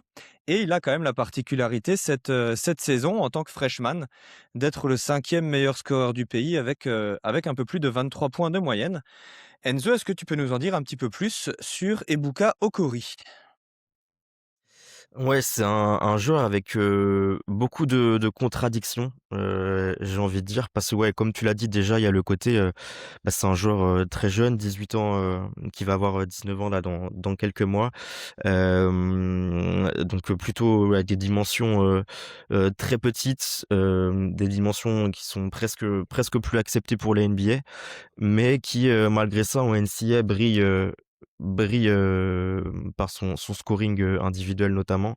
Top 5 scoreur du pays, meilleur scoreur de sa conférence devant Cam Boozer, si je me trompe pas et le tout en étant un lycéen quasiment, enfin très très peu connu. Il était classé, 119e dans le classement de je ne sais plus quel média, pardon, mais je l'avais vu vraiment vraiment très très bas et donc ouais, je pense que ça a surpris beaucoup de suiveurs de la NCAA de voir ce jeune joueur-là, être aussi performant du côté de Stanford et de la conférence, SEC, donc la même que Caleb Wilson et que Dame Sarr dont on va parler, juste après. Donc, voilà, un joueur très surprenant qui sort un petit peu de nulle part et qui commence à monter petit à petit dans les mock drafts des journalistes. En début de saison, il était sûrement, au fond de second tour dans la plupart, je pense, voire il n'y était pas. Puis là, on le commence à voir, pourquoi pas, en fin de premier tour. Certains ont du mal à le voir, en dehors du top 20, mais voilà, ça reste, un joueur avec beaucoup de compromis et voilà, surtout sur le parquet puisque voilà, c'est un meneur surtout scoreur avec, un playmaking assez neutre, voire assez timide pour le moment et puis, un défenseur qui subit les manquements de son physique et qui a du mal à compenser son petit mètre 85 et sa petite envergure et qui aura du mal à le faire, tout au long de sa carrière. Matt, est-ce que tu l'as vu un petit peu jouer ou est-ce que tu as un avis sur ses perfs du côté de Stanford? Alors ouais, c'est ce que je disais à Enzo en off, c'est peut-être celui que j'ai le moins vu jouer, mais oui, j'ai un peu vu deux trois matchs, on va dire, donc j'aurais moins de d'avis tranchés, enfin, en tout cas, moins d'avis, ouais, sûrs sur lui, on va dire, entre guillemets. Mais ouais, moi, ce qui m'a marqué, c'est bah, déjà, le moteur de son attaque, hein, de Stanford, mais j'ai trouvé que c'est un joueur qui allait extrêmement souvent au panier, ce qui est quand même positif pour sa taille. Vraiment un gros joueur qui génère des paniers, au cercle, enfin, en tout cas qui va beaucoup au cercle. Le problème, c'est un peu l'efficacité, c'est qu'il va beaucoup au cercle, mais il y finit pas très efficacement parce que, bah, c'est un joueur qui joue en dessous du cercle, hein. C'est pas un joueur qui joue au-dessus par sa petite taille, donc c'est un peu le truc qui m'inquiète, c'est sur ce genre de joueur, si déjà tu arrives pas trop à finir efficacement au cercle en NCAA, ça peut être problématique en NBA, mais bon, le côté positif, c'est qu'il y va déjà. Même je crois en termes de lancer franc, c'est pas mal aussi. Donc il y a quand même des indicateurs cool. Le playmaking, je rejoins Enzo, m'a pas transcendé. C'est pas catastrophique non plus. Il y a quelques séquences de drive and kick, de passes simples qu'il fait.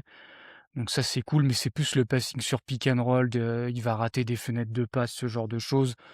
Les couvertures en edge et en switch vont le gêner parce que bah, meneur de petite taille et voilà, qui a pas non plus un super playmaking. Donc ce genre de couverture vont le gêner. Mais ouais, le joueur peut être intéressant, mais c'est vrai que le côté petit fait peur et le côté bah, qui va se faire cibler de l'autre côté, c'est toujours compliqué en fait à se transposer en NBA. Ouais, pour compléter ce que tu disais sur les lancers francs, alors il en prend, 7,4 par match, à 83 de réussite. Donc il met 6 points par rencontre, sur la ligne des lancers et ça me permet de compléter, au tir, il est à 46 au global, 36 à 3 points sur un tout petit peu moins de 6 tentatives par match. Mais c'est intéressant ce que vous disiez, parce que vous disiez qu'il allait quand même au cercle. Donc, moi qui ne l'ai pas vu jouer, j'en conclus peut-être, de manière hâtive, et Enzo, tu vas peut-être pouvoir me le dire, qu'il a quand même des qualités physiques. Il est petit mais vaillant. Ouais, c'est il est différent de Kirikou cependant, mais là on énumère quand même pas mal de ses défauts. C'est vrai qu'il en a beaucoup, mais ouais, là on touche vraiment à ce qui fait que j'avais envie d'en parler avec vous, ce soir. C'est, au-delà de sa finition au cercle, c'est sa capacité à aller au cercle qui m'a marqué, qui m'a beaucoup plu chez lui. C'est que, comme l'a dit Matt, déjà c'est vraiment le moteur clair de son équipe. Un jeu qui est vraiment axé autour du pick and roll et des capacités, d'Okorie à générer des drives et à voilà et à créer des décalages avec ce dernier. Mais là où Okorie peut faire la différence, je trouve, c'est, il a un très bon ball handling pour accéder au panier et lié à un plutôt bon footwork, je trouve qu'il arrive à, mmh à savoir quand finir, grâce à son footwork et à l'utiliser d'une assez bonne manière par rapport à sa taille, ce qui n'est pas forcément le cas de tous les joueurs qui vont un petit peu finir toujours de la même manière. Donc après selon ta taille, selon ton toucher, tu peux arriver à des finitions, différentes et à finir par, rentrer la balle plus facilement. Lui, Okorie, je trouve qu'il a quand même un petit arsenal de gestion de double pas et cetera qui est plutôt intéressant. Hem Voilà, j'en témoigne, notamment sa capacité à finir avec les pieds inversés, sur son côté gauche notamment. J'ai vu faire ça, vraiment à de multiples reprises où, bah, au lieu de finir main gauche, classique, sur ton deuxième pas, il va, atteindre le cercle sur son premier pas, de son double pas pour finir du coup main droite côté gauche et arriver à surprendre son défenseur et avoir du coup un avantage de vivacité. Alors que s'il était allé au bout, bah, du coup le défenseur a pu le rattraper, il aurait dû finir, bah, du coup avec, une qualité de toucher qu'il a moins.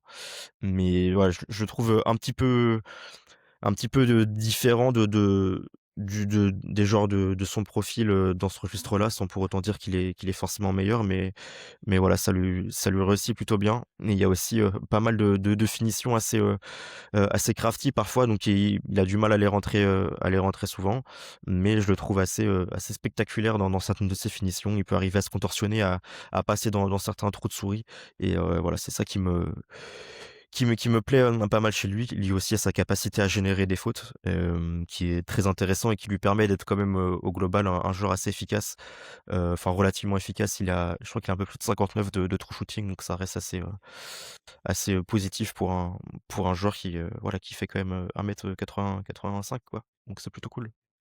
Oui, c'est ça, c'est 50. Moi, j'ai 58,7 de true shooting avec un usage de 31.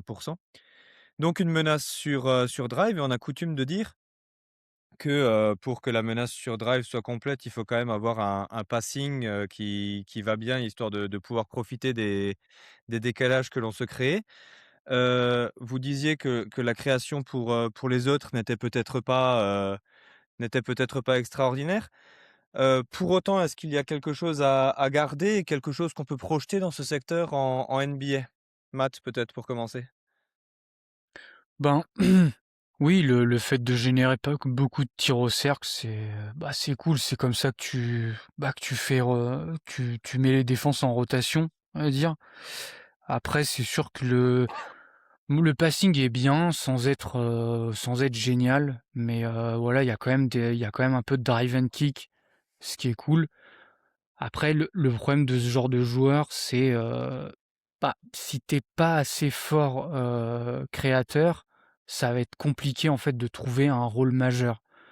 Parce que, bah, en fait, je veux dire, c'est sa «seule chance» entre guillemets, tu vois, d'être, «titulaire» entre guillemets NBA.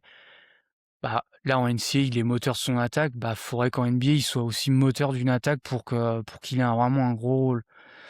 Ça, tu vois, j'ai du mal à le voir. Par contre, ce sera plus peut-être un rôle en, je sais pas, sortie de banc, quelque chose comme ça, ou alors peut-être second porteur de balle. Ce sera à voir comment est son jeu off-ball, comment est son connecting. C'est des trucs qu'on voit pas trop parce que, comme j'ai dit, c'est lui qui porte énormément le ballon. Par contre, le côté positif, c'est que le shoot est là. Je trouve même le pull-up est là. Il y a même énormément de pull-up, donc ça, c'est plutôt cool. Ce sera plutôt est-ce qu'il a un jeu off-ball suffisamment bon pour pouvoir exister? Et puis aussi, je pense que ça nécessite qu'il soit avec un porteur de balle qui soit grand. Parce que vu que lui, il est petit, tu vois, si tu mets 2 petits, bah, tu vas te retrouver avec pas mal de compromis. Donc, c'est pour ça, je pense que c'est un joueur qui est pas attendu en haut, parce qu'il y a quand même pas mal de compromis, vu qu'il est pas implacable sur des qualités, en fait, qu'on attend sur ce type de profil. Enzo, tu veux rebondir sur la création pour autrui? Non, je rejoins totalement Matt, là-dessus, il y a des fenêtres de passe qu'il voit pas. Il y a même trop peu de flash de lecture plus avancée que ça. Hem Après ça a un côté, enfin, plutôt positif qui est lié aussi à sa capaci à son très bon, handle, je trouve, c'est le fait qu'il perd très peu de ballons. Il est en dessous des 10 de turnover percentage, pardon. Et c'est une qualité qui est vraiment vraiment à souligner, je trouve, d'autant plus quand on prend en compte qu'il a un énorme usage de plus de 30, qu'il a que 18 ans et que ça reste vraiment le moteur principal de son équipe. Donc voilà, c'est toujours important d'avoir un meneur, et très gros porteur de balle qui perd très peu le ballon. Après du coup, c'est aussi, à coupler au fait qu'il tente peu de passes compliquées et qu'au-delà de les tenter, est-ce qu'il les voit? Je ne sais pas, et ça risque d'être nécessaire qu'il les voit. Bah, Donc ouais, notamment. à suivre. Et puis, ouais, il est quasiment jamais utilisé off ball, et ça c'est assez inquiétant, donc je me suis pas penché sur ses matchs au lycée, mais je me pose beaucoup de questions sur, ouais, est-ce qu'il va avoir le jeu de coupe nécessaire, l'intelligence de jeu pour se situer et trouver des bonnes zones? Ça va être toute la question, à l'avenir.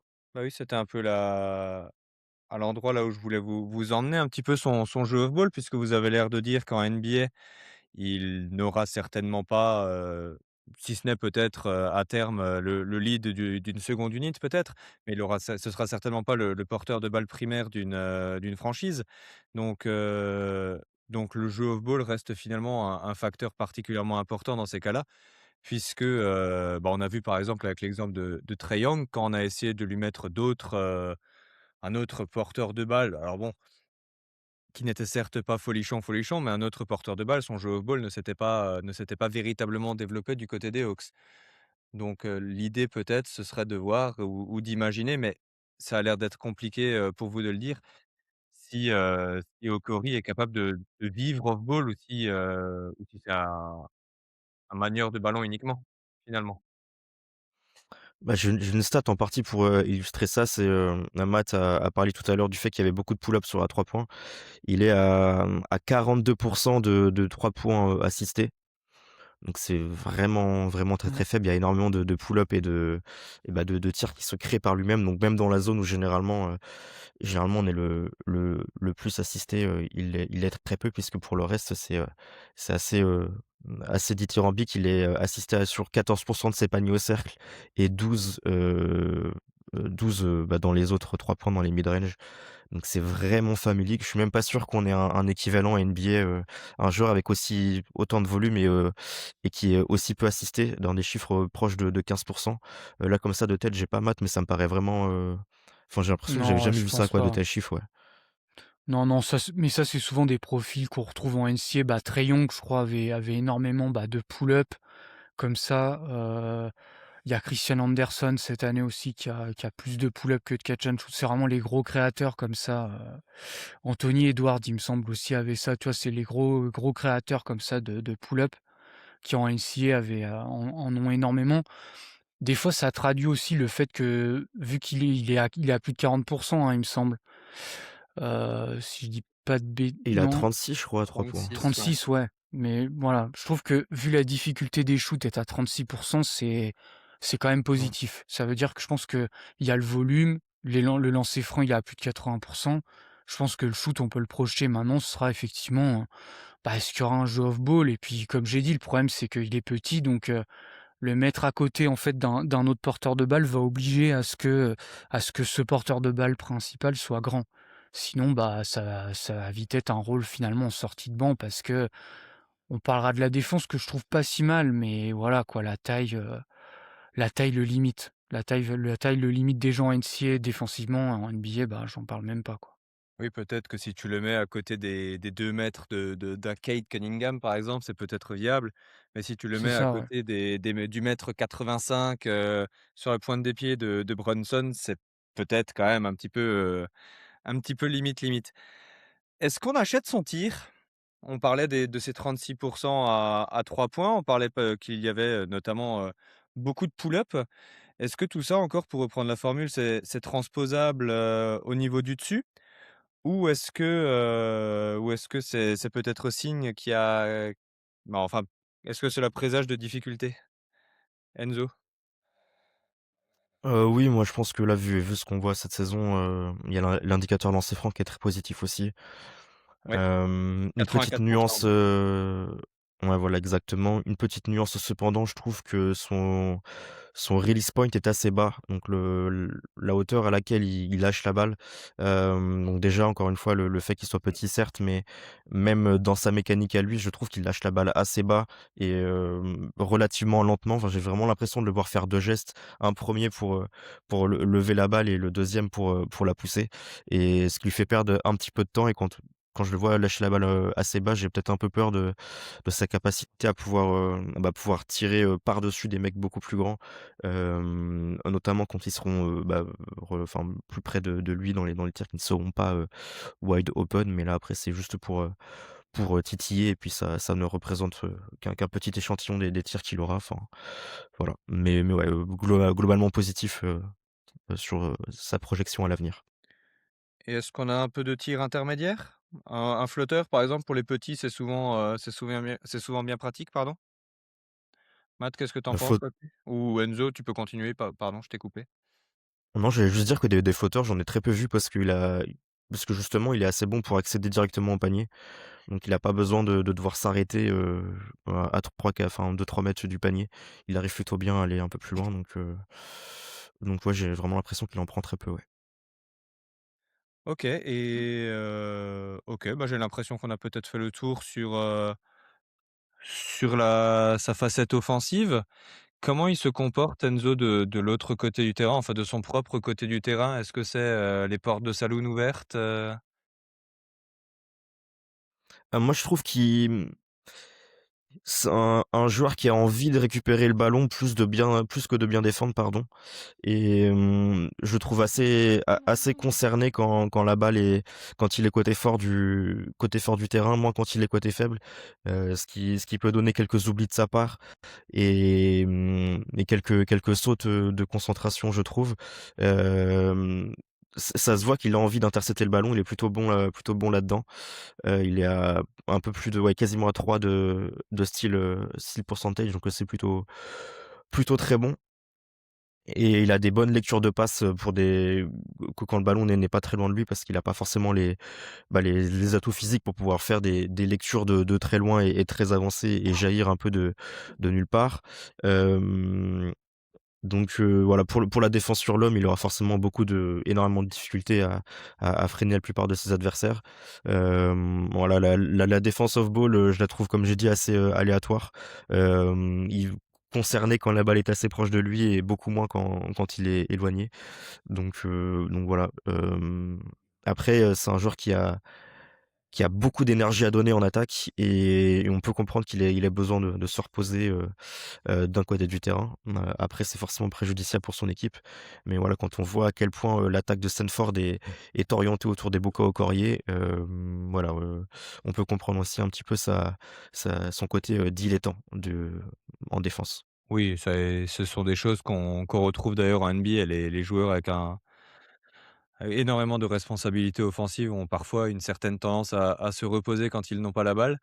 Bah, Matt, même question. Est-ce que tu as quelque chose à dire sur sa défense? Et peut-être après pour boucler la boucle là-dessus, vous pourrez me dire si on peut faire autre chose que le cacher finalement en NBA, ou est-ce qu'il peut quand même avoir un petit rôle défensif? Ouais, bah, je vais rejoindre pas mal ce qu'a dit Enzo, hein, moi je la trouve pas si mal la défense off ball, relatif à son profil, hein, évidemment. On n'a pas affaire à un playmaker défensif de haut niveau, mais je trouve que c'est pas mal, qu'on prend quand même les rotations, il fait des interceptions et cetera, donc c'est plutôt cool. Je trouve que les efforts sont quand même là. Tu vois Paul qui présentait, Acuff que j'ai pas mal vu, je le préfère largement à Acuff, où Acuff, je trouve que c'est vraiment très, très compliqué lui pour le coup, la défense. Donc tu vois, pour faire un peu dans le même genre de profil, Okori, je le trouve quand même bien meilleur. Et après, bon, bah, on ball, ouais, bah, il va se faire cibler, quoi, hein. C'est déjà, on le voit en NCAA, et puis c'est aussi quand il se fait un peu enfoncer, il a pas la taille, l'envergure pour contester, donc voilà, ça va être compliqué, en fait. C'est un peu le problème en NBA, on le sait. En plus, l'attaque de mismatch, c'est un peu un jeu d'échecs souvent, des équipes NBA. Donc c'est un peu la chose qui effraie, et ouais, bah, c'est un peu le truc qui fait que le profil, descend forcément, à la draft, quoi. J'ai comme l'impression que, si on prenait les qualités défensives de Caleb Wilson et les qualités défensives de Okori, on aurait peut-être un excellent défenseur, puisque d'un côté on me cite un physique, incroyable, et de l'autre des bons instincts et des efforts et un QI basket qui a l'air d'être un petit peu plus développé. On aurait peut-être un défenseur complet en NBA. Mmh. Si vous voulez bien, et si vous n'avez plus rien à dire, là-dessus, on peut peut-être, se reprojeter, un petit peu sur sa draft et sur la NBA. Est-ce que c'est un premier tour, Enzo? De draft, j'entends. Bah, déjà, c'est pas sûr qu'il se présente cette année à la draft apparemment, de ce que j'ai compris. On en a discuté vite fait, en off avec Matt. Donc heu, donc ça va être, à suivre, l'avancée de l'officialisation de sa draft ou non. Après je pense que sa projection en NBA risque d'être très compliquée, parce qu'on a vu beaucoup de joueurs de sa taille échouer et ça risque d'être C'est vrai. vraiment le point de discorde principal, hem en NBA, même si on parle d'un des meilleurs scoreurs au niveau universitaire du pays tout simplement, voilà, qui est avec beaucoup de qualités offensives certes, sa taille risque de revenir encore et toujours. J'aime bien la comparaison avec, Jeremiah Fears, je leur trouve pas mal de points communs. Fears qui est parti en 8 l'année dernière. Non, 7 parce que 8 c'était, Ouais, Yegor Diomin. Ouais. c'est ça, ouais. Après ça reste des joueurs différents. Fears est quand même bien 4-5 centimètres plus grand et a une envergure, je crois, bien plus positive, par rapport à sa taille. Donc si j'essaie de faire la comparaison par rapport à Fierce qui est parti en 7, même dans une draft, avec, énormément d'excellents porteurs de balles cette saison, je pense il peut aller chercher une fin de 1er tour. Après si j'étais, GM, en NBA, ce serait pas forcément le type de joueur que je prioriserais, à la draft. Bah, d'autant plus que je crois savoir que là, c'est une draft de porteurs de balles, d'extérieur avant tout. Et Matt, toi, je crois que tu fais un j'ai perdu le terme, mais que tu ranges tes joueurs de manière plus horizontale que verticale? Oui. Et tu le situerais où, toi, dans quel tiers, parmi son profil de porteur de balles? Ouais, moi je pense que c'est un joueur qui peut partir fin de premier tour. Normalement, il a quand même des qualités. J'aime bien, tu vois, j'allais en plus reparler de Jeremiah Fierce. J'allais dire qu'est-ce qui le différencie tant que ça de Jeremiah Fierce, parce que c'est vrai que moi aussi, le peu que j'ai vu, il me fait énormément penser à lui. C'est un peu le même style, quand même créateur de décalage, qui a pas un top passing, mais il y a quand même voilà certaines qualités. Je serais curieux de voir je serais curieux, ouais, de voir au combine combien mesure, Okori. Je suis allé voir là rapidement, Fears il était à 6 pieds 2,5 sans chaussures et 6,5 de wingspan, donc ce sera intéressant de voir Okori. J'avais un peu l'impression que c'était à peu près pareil, mais bon, on n'est jamais sûr. Ce sera un peu ça qui va peut-être déterminer, mais bon, comme tu l'as dit, Fears il est parti loterie quand même, hein. Alors la draft était peut-être moins profonde, mais bah, qu'est-ce qui empêche en fait Okori d'être un premier tour? Tu vois, je pose la question. Et ben justement, dernière question là-dessus, un peu plus provocatrice. Heu, Vous avez le droit de répondre très rapidement si vous le souhaitez. Enzo, dans 5 ans, Okori, c'est plus Tyrese Maxey ou c'est plus Cole Anthony? Ah, c'était pour ça le Koh Anthony. Oui. Je penserais plutôt sur Cole Anthony parce que je lui vois rien de élite dans son jeu offensif. Là où on a un expert de Tyrese Maxey avec nous, mais on a quand même un joueur qui est extrêmement rapide et c'est très important d'avoir, autant de percussion et de rapidité, d'accélération, quand on a un déficit de taille. Là où Okorie, je pense qu'il l'aura moins en NBA malgré toutes ses autres qualités. Donc on va dire, je pencherais plus sur Cole Anthony. Tu confirmes, Matt? Ouais, je pense dans le rôle, ce serait plus ça, bah, en plus Maxi, ce qui est sous-estimé, c'est quand même son jeu off-ball, hein, tout ce qui est, shoot, que je trouve d'ailleurs jamais assez exploité, mais quand même c'est un peu ça aussi, hein, qui fait qu'il a le rôle qu'il a aujourd'hui, c'est il est extrêmement bon aussi, off-ball. Donc c'est un peu la question qu'on a avec Okori. S'il développe un jeu d'aussi grande qualité off-ball, pourquoi pas? Un développement un peu plus, dans ce rôle-là, mais ouais, c'est ce que je disais un peu dans tout le long du profil, c'est un joueur qui est quand même amené à sortir du banc ouais, en porteur de balle de sortie de banc, ce genre de rôle. Eh ben, c'est bien. Je vous propose de partir sur le 3e et dernier joueur, Dame Sarr, joueur de Duke, donc coéquipier de Cam Boozer. Et on pourrait peut-être, dire que contrairement aux 2 premiers joueurs que nous avons présentés, la parole est cette fois-ci à la défense. Donc il aura 20 ans au soir de la draft et pour faire un profil statistique très rapide, c'est, au cours de cette saison où il est freshman, c'est, 6 points, trois rebonds et demi, une passe décisive, une interception et un demi-contre par rencontre, très peu de pertes de balles et le tout en 22 minutes de jeu. Enzo, qu'est-ce qui te plaît tant chez Dame Sarr au point de vouloir nous le présenter aujourd'hui? Hem, J'aime beaucoup, sa capacité, à défendre et à harceler le porteur de balle en défense. Je parlais un petit peu de mes play types de joueurs que je préfère, de mes stéréotypes, de basketteurs, qui me font kiffer sur le terrain et Dame Sarr c'en est un peu l'archétype. C'est un peu la figure de proue de ce style de joueurs qui sont assez limités offensivement, mais qui par des mensurations quand même très, très, très intéressantes, défensivement, arrivent à stopper complètement le porteur de balle adverse, à pouvoir switcher sur des postes, 2-3, à pouvoir faire des rotations, intelligentes et cetera. Donc c'est un peu tout ce package, là, le tout dans une équipe qui est quand même très intéressante, de Duke avec un paquet de joueurs, bah, voilà qu'on adore regarder, que ce soit, Isaiah Evans ou Malik Brown, de mon côté. Et ouais, au début, je regardais Duke, bah, pour me renseigner sur Cam Boozer, comme à peu près tout le monde. Et puis au fur et à mesure, je me suis rendu compte qu'il y avait un joueur sur lequel mes yeux se posaient, beaucoup plus souvent, parce que pareil, c'est vraiment un energizer, le genre de joueur qui apporte, énormément de hustle et cetera.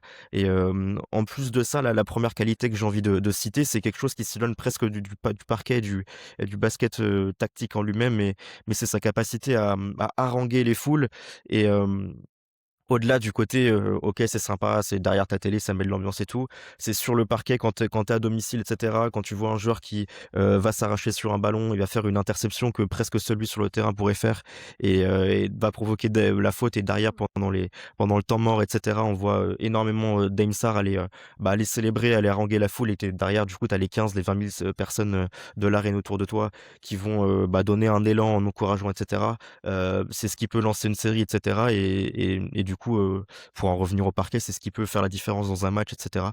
Donc ce supplément d'âme et de hustle et cetera, c'est nécessaire, dans une équipe et je trouve que Dame Sarr, l'apporte très bien. Mais voilà, c'est un joueur qui est complètement différent des 2 premiers qu'on a présentés et de très loin le plus limité, offensivement. Mais heu, mais ouais, ça reste un joueur jeune, qui va avoir 20 ans, comme tu l'as dit et dont le développement, est très intéressant, je trouve. Tu es en train de nous dire que quand il est sur le parquet, il faut pas être en courtside parce qu'il y a quand même une chance sur 2 qu'il nous tombe sur les genoux, quoi. Ouais, c'est ça. Il est long en plus, il est vraiment très long donc faut ranger vos pieds, ouais. Ouais, je l'ai trouvé à 2,03 m pour, un petit peu moins de 90 kilos. Matt, qu'est-ce que ça donne Dame Sarr, à Duke à côté de Boozer, de Evans pardon, de Ngongba, Bah, forcément, il a pas un gros rôle, hein, quand on a tous ces joueurs-là, offensivement, on voit très rarement, on le voit prendre quelques 3 points par-ci par-là. Mais oui, oui, c'est vrai que très, très gros défenseur, on ball, vraiment un excellent navigateur d'écran. Je pense que c'est un des meilleurs défenseurs de Duke et je dis ça vraiment positivement parce que la défense de Duke, je pense que c'est une des meilleures. Je veux dire, il y a quand même des sacrés joueurs. Bah, moi, j'aime beaucoup, Isaiah Evans. Il y a Malik Brown qui a cité Enzo qui est très bon. Ngongba, je suis un peu plus mitigé, mais ça reste quand même un bon défenseur.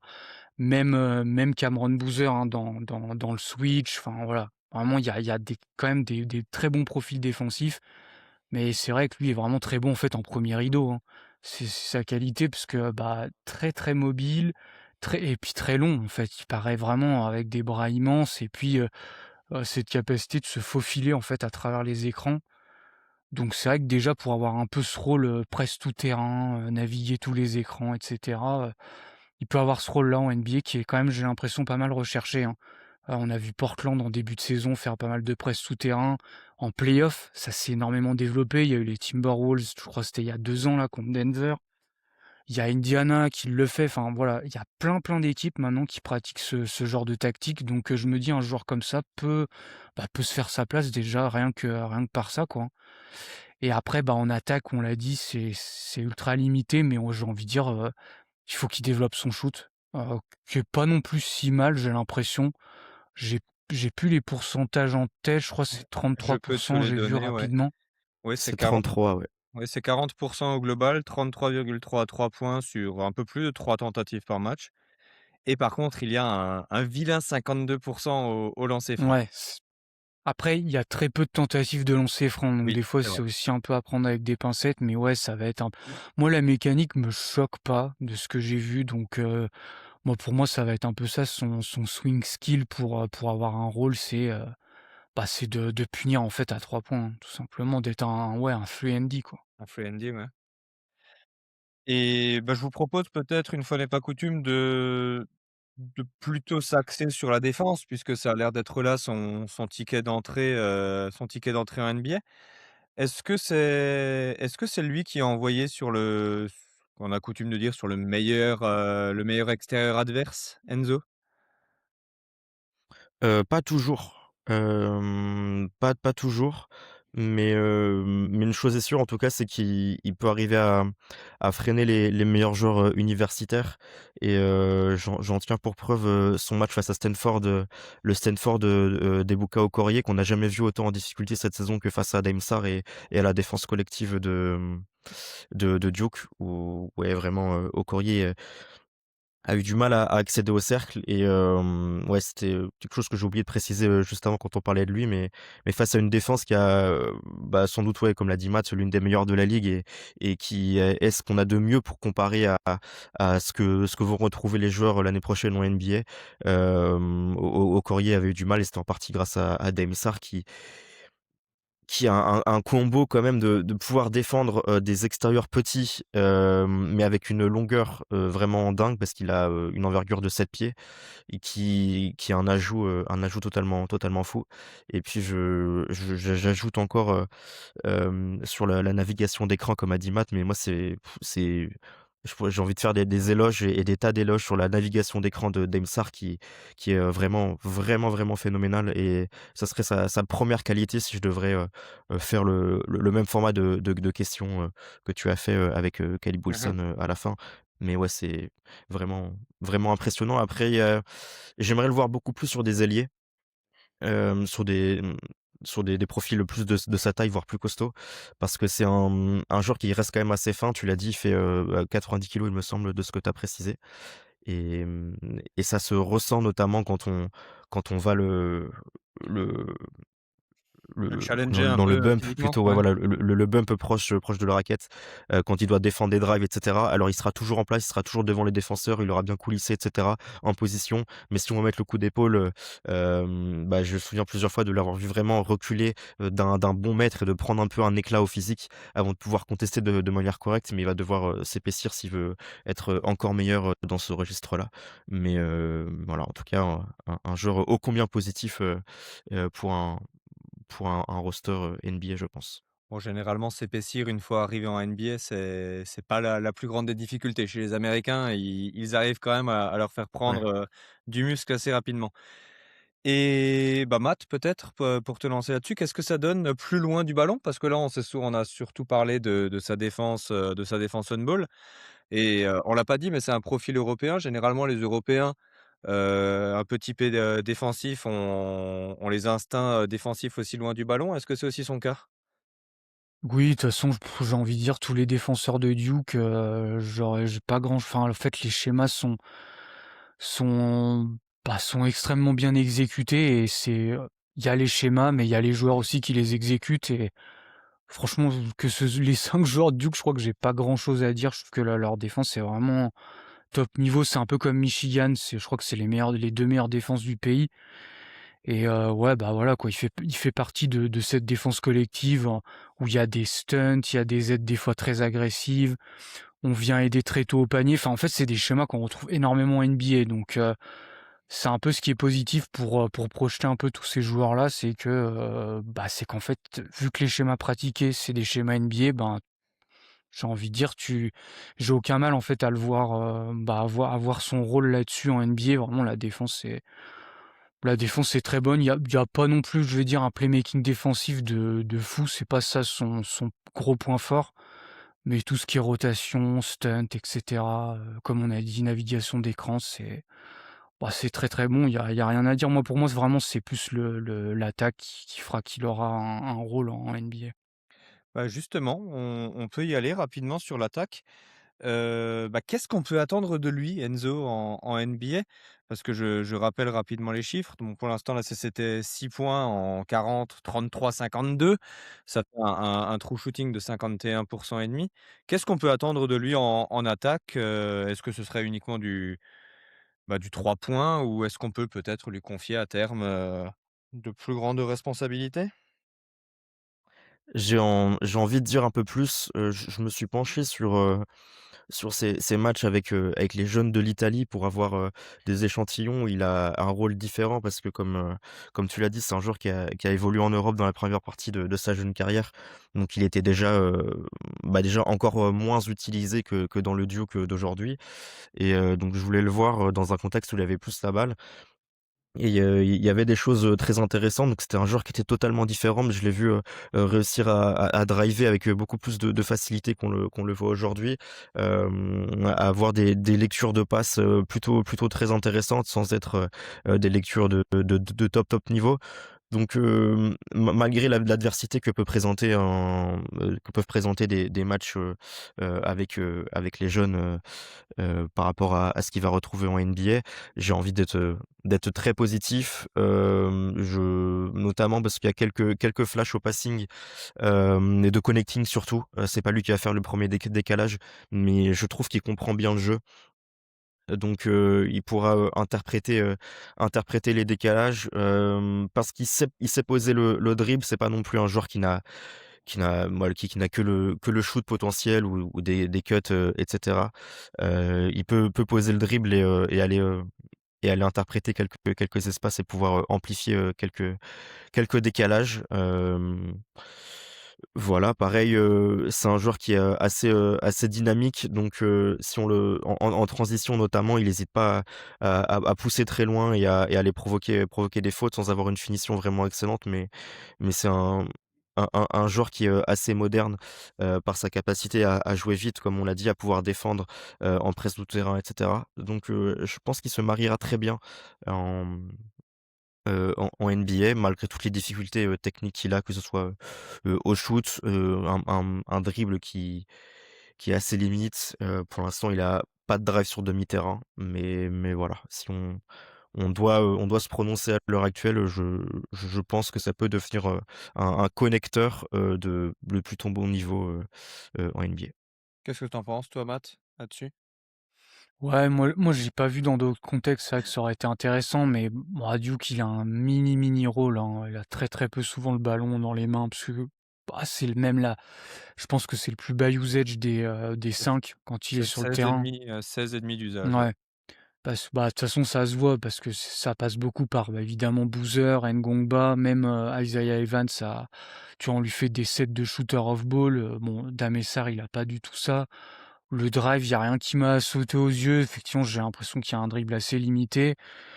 Non, pour moi, j'ai envie de dire déjà qu'il ait un catch and shoot à 3 points, fiable et vu les qualités défensives déjà, bah, il aura un rôle en NBA. Surtout que c'est un très jeune joueur. C'est vrai que des fois, on a l'impression que ces profils-là sont vieux. Souvent, c'est des seniors. Lui, ça reste quand même un freshman de 19 ans, donc il y a des choses à développer encore à cet âge-là. La comparaison qu'on peut faire, c'est, Keon Ellis qui a des mensurations différentes, qui est, plus petit que lui. Ouais, c'est un peu ça, ouais. Mais ouais, qui comme tu l'as dit, tu arrives à 24 ou 25 ans du côté des Kings en two-way, déjà, ouais, comme tu l'as dit, un profil beaucoup plus vieux et qui lui, pour le coup, a le shoot qui semble tenir là depuis 2-3 ans, mais ouais, si je devais faire une comparaison, ça serait ça, Mmh. tout en sachant du coup qu'il y a un potentiel qui, je pense, est beaucoup plus haut du côté de Dame Sarr. Oui, parce qu'on parle du shoot, autant on disait pour, Caleb Wilson que le shoot, pour l'instant, ça n'existe pas, il a 25 à 3 points.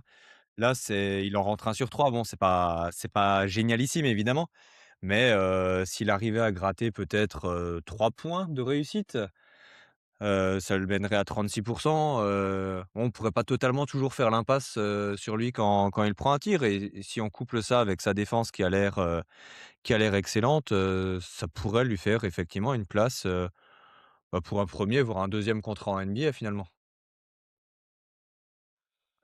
Ouais, après, après à voir avec un autre, contexte, comme on a répété, plusieurs fois, mais ouais, c'est vrai que ça va être une des clés pour son intégration à long terme.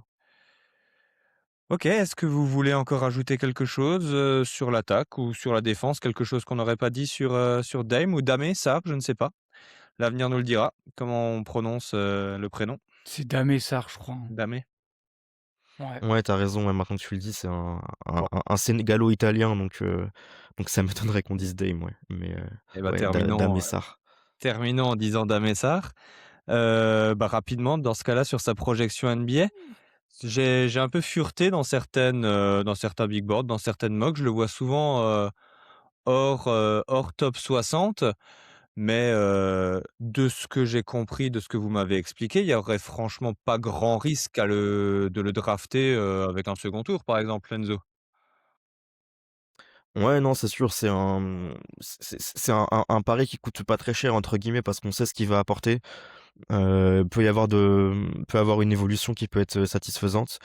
Je l'ai vu quelques fois, même en fin de premier tour.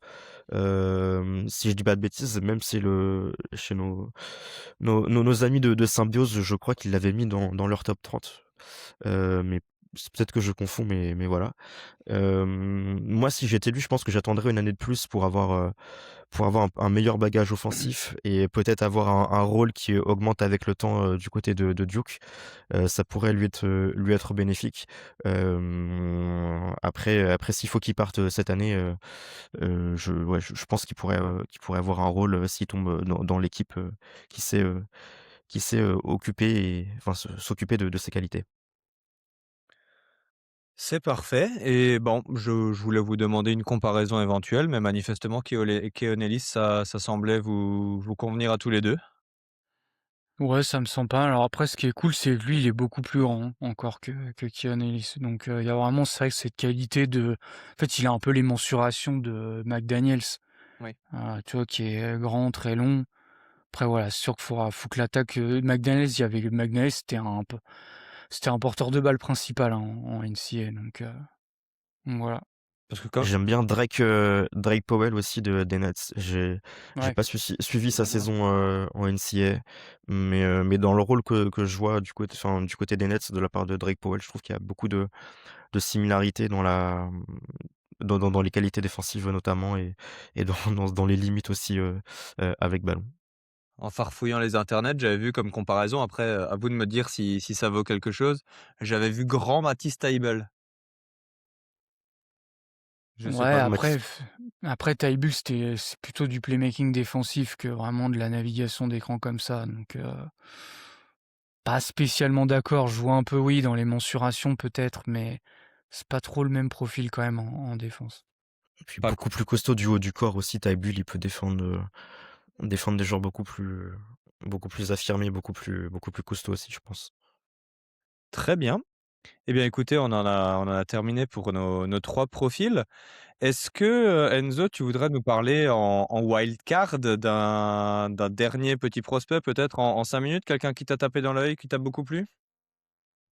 Ouais, mais on a le Henri Vessard dont on a beaucoup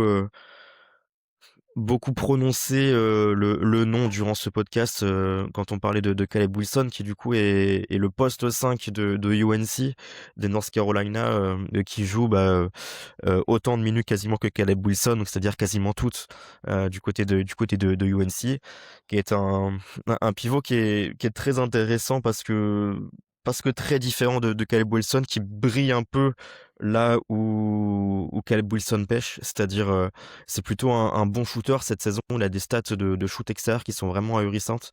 J'ai pas regardé récemment, mais je sais que la dernière fois que j'avais regardé, il était à 52% à 3 points en Je en je prenant vois. entre 2 et 3 par match. Et c'est un protecteur de cercle qui est plutôt intéressant. Je le trouve pareil assez irrégulier. Ça dépend des match-ups et de là où j'ai mis mon œil. Mais il y a quelques matchs où je le trouvais vraiment impressionnant au niveau universitaire. Et voilà, il y a un peu de passing. Je crois savoir que Matt est un peu plus haut que moi sur son passing, que je trouve peut-être encore un peu discret et régulier, en sachant qu'il a quand même pas mal de balles en tête de raquette. Mais, euh, mais voilà pour moi. Juste pour compléter ce que tu disais, et Matt, après je te laisse rapidement si tu veux rajouter quelque chose, notamment sur le passing. Vessar, cette saison, donc c'est sa 3e saison universitaire, si je sais bien lire un tableau, et c'est 3 tentatives à 3 points par match et c'est 42 de réussite Il est quand même aujourd'hui pas mal blessé. Ouais. pour un 7-footer puisqu'il fait 2,13 m tout rond manifestement. Matt, pardon, je t'ai confisqué la parole, je te la laisse. Ouais, c'est ça, ouais. Par contre, bon, il y a pas un volume énorme. Après, moi, c'est vrai que je sais pas si j'achète encore le shoot à 3 points, parce que déjà, le lancer franc est très bas. Les autres années, il shootait pas très bien à 3 points, parce qu'en plus, je crois que c'est un super, non, c'est un senior. Je crois que c'est un senior, hein. Je crois que c'est sa 3e année en NCAA, donc c'est C'est pas un un senior, jeune ouais. joueur. Mais ouais, les pourcentages à 3 points étaient pas trop là les autres années, et même l'indicateur lancé franc est pas dingue. Donc je sais pas si j'achète vraiment son shoot, tu vois. C'est plus l'impression quand même que c'est une surchauffe. Après, s'il a le shoot, c'est sûr que ça peut être génial. C'est un peu le swing skill sur son profil. Mais ouais, ce que j'aime bien, c'est son passing. C'est un joueur de 7 pieds qui fait un peu qui joue quelques pick and roll. Et c'est vrai que ça donne envie. Il y a un peu plus de passing en mouvement que Caleb Wilson, je trouve. Et je trouve, ouais, la qualité de passe me semble aussi meilleure. Enfin, moi, j'aime bien. J'aime bien ce profil-là, un peu grand passeur, qui peut être un peu hub offensif. C'est un peu le truc qui est cool chez lui. Après, voilà, il y a pas trop de verticalité, tu vois. C'est vraiment plus un pivot passeur. S'il peut avoir le shoot, c'est vrai que ça pourrait être génial dans son évolution. Et la défense, je suis pas non plus ultra emballé. Il y a des trucs intéressants en drop des fois, mais je trouve pas qu'on a affaire à un protecteur de cercle de très haut niveau, ni même un défenseur impactant. C'est correct sans être non plus extrêmement bon. Je pense que ce sera plutôt un profil backup pivot, tu vois, dans son entrée en NBA, mais va falloir quand même que pas mal de choses se mettent en place, j'ai l'impression, pour qu'il ait un plus gros rôle que ça. Mais ouais, de toute façon, c'est un joueur déjà qui est quand même âgé et qui est plutôt attendu fin de premier tour. Oui, J'aurais du mal à le voir plus haut. c'était ma question, où est-ce qu'on pouvait le projeter, éventuellement? Et juste pour boucler ce que tu disais, Matt, sur le tir, alors c'est assez cocasse parce que ça entre son année de rookie de freshman à la fac et son année senior, le tir à 3 points, il est passé de 27 à 42 avec un volume qui a plus que quadruplé. Donc on pourrait se dire que la progression est nette et réelle. Mais d'un autre côté, son indicateur de lancer franc, chute, chaque année, puisqu'il était à 72 lors de sa première année, 68 sa seconde et 61,5 cette année. Alors il en prend beaucoup plus également, mais ça a une certaine tendance à décroître. Enzo, quelque chose à rajouter sur Vézard? J'aime beaucoup sa mécanique de shoot, c'est peut-être pour ça que je suis un peu plus optimiste que Matt. Je la trouve plutôt cool. On dirait vraiment un jump shot d'extérieur plus qu'un tir de 7-footer. Mais je sais pas, visuellement, je la trouve cool.